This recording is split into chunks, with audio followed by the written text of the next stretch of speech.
think most people would agree that if we do get to enjoy all of the years that most people, get as in a full life, life is quite a long thing. Like, if we're lucky from start to end, we might get, 60, 70, 80, 90, 100 years? That's not an insignificant period of time. Now, I definitely think that it's a trend that affects younger people more, but the concept of always looking back on the past is something that I just never understood, and I wonder, why do most people do it?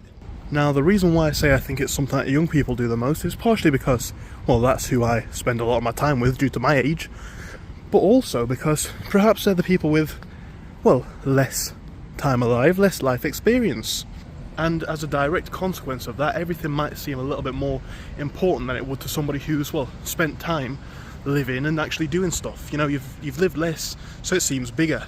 And I think anybody in their right mind could agree with the concept of learn from your mistakes, but I feel like there's a certain amount of people and a certain amount of the population that, they seem to make their mistakes into who they actually are. And what that looks like is obviously going to depend on the person, but I think it's safe to say that we've all made mistakes. Whether it's not completing that project, not buying that thing that you wanted, not hanging out with your friends on days that you should have, maybe not asking that girl out. Everyone's made these sorts of mistakes at some point. Like, as unfortunate as it is, I've never met anyone personally that doesn't live without at least some regrets, and that's bad, but it doesn't have to be as bad as I think people make it. So I want to focus in on where I actually started this video, the topic of most people live for quite a while. And I suppose these big mistakes, the biggest of big mistakes that you might regret the most, do happen in the younger years, and I think that's just a natural fact of life. The reason for that, again, perhaps less life experience, so you don't know how to make the right decisions, but on top of that, other factors like, the compound benefits of making decisions early.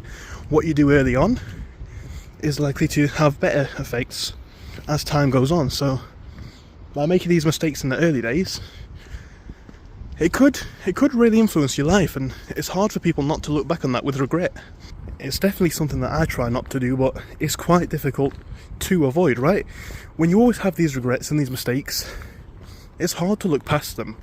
But I think we need to start to learn to do that, because if we think about it, it seems to be that is a great factor holding most people back. Now, what do I mean by that? How is it continuously holding people back? Well, there's certain people that I've met, for an example, and obviously they've made mistakes, but they think about these mistakes more than they should. It could be things that they didn't know how to deal with at the time, it could be mistakes that they made, and because they think about it so much, it becomes a relatively large point in their minds. Like, they're constantly on about that. And that, for me, is something that I've never got. I mean, to be honest, some people have made some serious mistakes, and you may feel the consequence of that, and it may feel bad. But then again, it's to trap yourself in that mindset constantly something that is, really beneficial for you. I do not see a situation in which I personally could say it would be. I just don't think it makes sense. And of course, the way we think about ourselves and the way we are and act and perceive things to be is going to affect what we do in the future. Like, think about it. If we always have this mindset of, things are going to go wrong or it's bad for us, we're not going to take the chances that we should, we're not going to take the risks that we should, and we're not going to get the opportunities to learn because we're always seeing things badly. Well, I suppose it is overall quite a difficult subject to address, because you're not just going to be able to tell people, get past it or move on from stuff.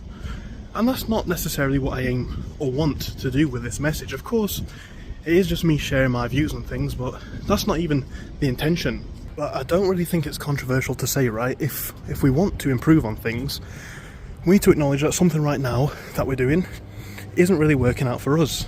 Now, the difficult question is what that is. If it's something outside of our control, there's not really much we can do other than change our attitude towards it. But a lot of things there are a lot of things that we can do within and amongst ourselves to improve the way that we are.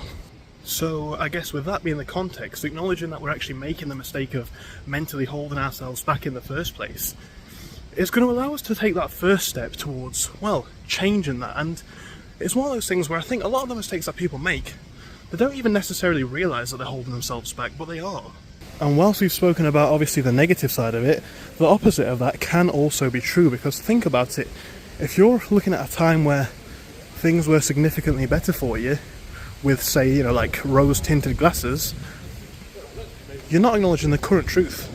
And I know to this point I've spoken about people being stuck in the bad parts of the past, but the same is also true for the good. And it's like, to create a comprehensive viewpoint, you've got to look at both, right? The sense that, well, sometimes things do indeed get worse, and you need to acknowledge that too. And I do think that's a trend that we see quite a lot at the minute too. The amount of, well, young people, I suppose, don't really grow up into, say, adulthood like they should, because they're focused on a time of the past, right, when they could get away with doing things that won't work the same way now, because factors have changed.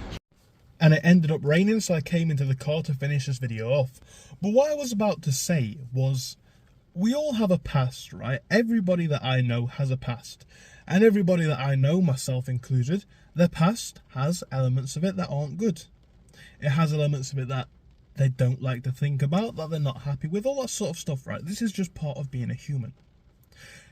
Now, is it bad to acknowledge that? No, of course it's not. I think it's actually important, right? If you don't acknowledge what's gone wrong, like I just said in the beginning part of the video, it's going to be very difficult to learn from that mistake and to kind of process that. But it's not necessarily your future results. And by creating and giving yourself this mindset that what you've done in the past is going to be what happens in the future, and nothing nice ever happens to you and all this sort of stuff, one thing is going to happen, and that thing is going to be, you're either not going to try, or your results are genuinely not going to be good. I really do believe that one of the biggest factors in my success is the belief that I can succeed. I'm going to say it straight up. I've had businesses in the past that have failed.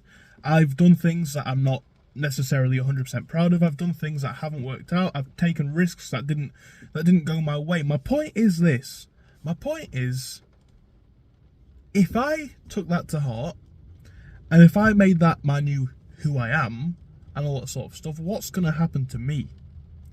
Well, I'm going to think, well, I'm a failure at this sort of stuff. The next project that comes along, next opportunity that comes along, I'm not going to take it. Or I'm going to be more reluctant to take it, or I'm not going to put in my full effort, or I'm going to think it's going to fail from the beginning. Look at this YouTube channel, right? I have to upload videos every single day to have success. Now, of course, that's a fun project, so I'm not complaining. But my point is this. I understand that the market for making YouTube videos that I'm in is different to the ones that I've made videos in the past. But I still believe that I can succeed. Now imagine if I said, oh, I could never do this. And I know I'm only at 1k subscribers, but the point is still true. The point is, even at this stage, 1k subscribers, going from 0 to 1,000, is the biggest step in the journey, because it's going from having no one watching to having, even if it's only 10 people per episode, right? You've now still got someone who watches and actually cares. But that took me uploading every single day, a lot of videos getting barely any views. It's like, you've got to have the belief that you can do it, or else you really can't. Torturing ourselves about failures that have happened in the past, or wallowing in self-pity, isn't going to help us on our new mission. Because it is a new mission. Every single day is a new mission. Even if we work into old objectives, it's a new part of the journey. And today's results might not be like yesterday's. They might be worse, they might be better, but it's also not an indication of what tomorrow's is. I want to also focus, like I said earlier too, on the positive side of it. A lot of people cannot accept that they are in difficult times, and that is equally negative, if not even more so, because that can be a lot more dangerous. If you carry on doing something that's not working, or something that's starting to not work, it's important to acknowledge that, and that's arguably more difficult, because if you think that you're failing, then at least you're in that mindset, which is not great, it's still terrible, right? But at least that's what you think. If you think you're winning when you're failing, then that is probably going to lead to a disastrous point, because you're getting the opposite of what you think you're getting out of your projects. So with that being said, I want to also point this out, right? Look at what's going on. Make a note of what it is that you want. And I don't mean that in any way. Think of anything that you want to achieve in life that you can control, because some things are obviously out of your control. But if you can control it, have a think about this. How's it going? Is it going well? Is it going at all? Is it going as well as you want? Is it going better than you think, worse than you think? And I know that's going to be a difficult thing to do. I have to do it to myself all the time. I don't necessarily like to do it. Like certain projects that you're doing, it's like, oh, you're not doing too well at this. It's like, well, why would you do that? Because that's what's going to help you to improve.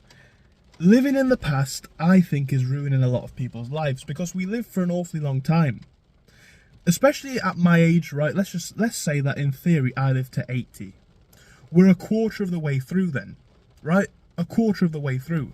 So why am I going to worry about something that happened in the first quarter, the first 25%, when I've got all this time, hopefully, if all goes well, I've got all this time left to either rectify it or do better stuff. There is genuinely a lot of people, or there are genuinely a lot of people that I meet and speak to, even on a regular basis, that, oh, well, this happened back in this time, and I can't get back to this and that. Well, you're just casting yourself into that box then, aren't you? You're putting yourself into a position where you can't do it because you're saying out loud that you can't do it.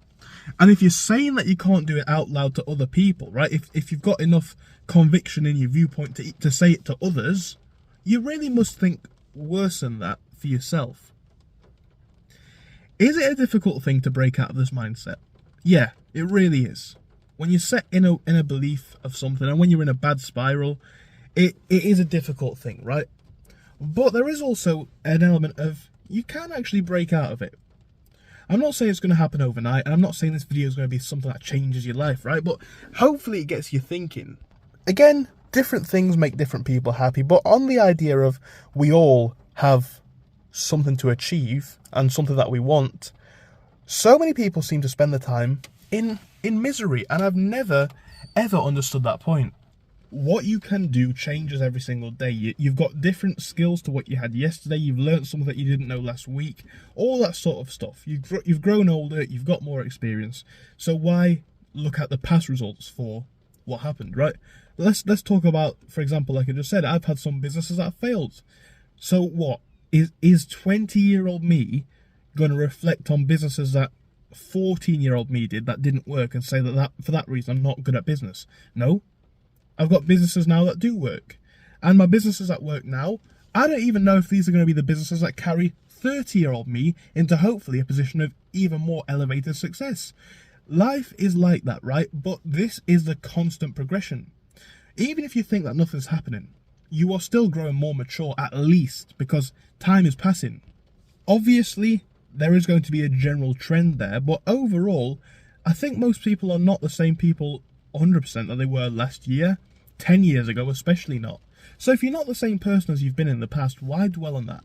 Why focus on that? I understand it is human nature to maybe feel bad about certain things, and I'm not saying that we should, remove all of our feelings and empathy, but if you want to be successful, to a point, you do kind of have to be a bit like a machine sometimes and get on with it either way. There's been times where I've been doing projects in all sorts of fields, actually. I've been doing things in life where I genuinely thought at the end of it, it's like, right, I'm going to fail somewhere along this. It's not going to go well. I can't do it, blah, blah, blah. But I have to get on with it. And if I fail, I'll take that risk. I have to take that risk. I can't think of a world where I would not give myself the opportunity. And this is what I'm saying, is because you think about what the future can provide, instead of saying, and this is kind of how I would work to resolve it, and it does all start really with the thinking process, because like I say, people say it to me, but the fact that they're speaking about it shows it must be what they say and think about themselves. Instead of thinking about what went wrong in the past, why not think about what happens if this project goes well? I might think about some of the YouTube channels that I've had that have failed, and I might think, well, what if this YouTube channel that I'm filming on right now fails? What if this is a YouTube channel where you get 100k subscribers, you get the nice plaque coming, you get loads of love from people in the comment section, you can hopefully teach and share a lot of information with people, and what if this is your claim to fame, your chance of success? It might not be, but that doesn't matter. It's two different ways that we're thinking about the exact same issue. One of these ways is going to drive me to quit. Obviously, I'm going to fail. Why would I carry on? Why on earth would I carry on? But one of these ways is also going to keep me motivated. If I'm thinking every day about, we're actually going up subscribers today. I'm actually making sales on my business today. I'm actually doing the work today that I wasn't even doing before. Even if I'm having no results from it, I'm doing the work that I didn't do last week. That is going to be the change. I'm not saying it's going to come overnight, but we need to realise that whatever happened in the past is nothing anymore. It's still going to play on our minds now and again, but it's not us. We are more than that. We are more than an event in the past. We're more than a one-time thing. We need to wake up and really realize this. And it's difficult to do that, but I would say think about what it is that you want and think about why you're holding yourself back from it.